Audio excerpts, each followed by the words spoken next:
This is everything I eat in a day to cycle across Japan. Today, we've got a pretty scenic journey through the Alps with about 52 kilometers from Takayama to Kiso. So to start the day, I decided to hit the hotel breakfast buffet. They had an assortment of both Western and local items, so I was able to enjoy both French toast, the love of my life, and a handsome little bowl of Japanese noodles. That's what I'm talking about. I did also get seconds to make sure my body's French toast and yogurt stores were topped up, but I didn't want to go too crazy because this town also had a convenience store that I wanted to try out. It's called Daily Yamazaki, and it's supposed to have some pretty electric baked goods. So in addition to the hydration supply for the day, I also picked up some melon pan, a sweet roll, and some shio pan for the road. Now, today's ride is short, but it's definitely not a cakewalk. There were both anime antagonists and real-life antagonists on the prowl, and it was all pretty fairly remote riding that packed a bunch of climbing through tiny mountain villages. But eventually, I spotted a small rest stop and had to check in with a local ice cream dealer to get my fix. She got me right with a sakura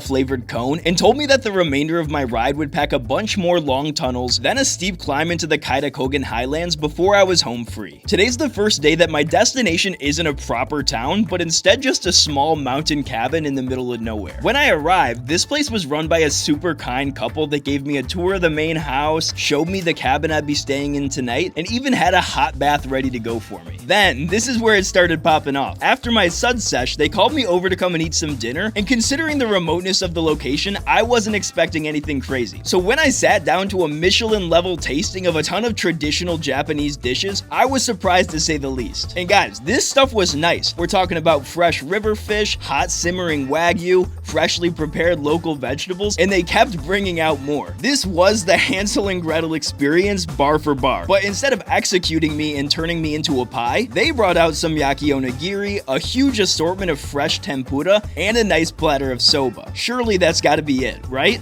Wrong. For dessert, they brought out some ever so slightly sweet homemade Earl Grey ice cream and creme brulee. Wow, I'm placing this meal in S tier. And I'll see you guys tomorrow.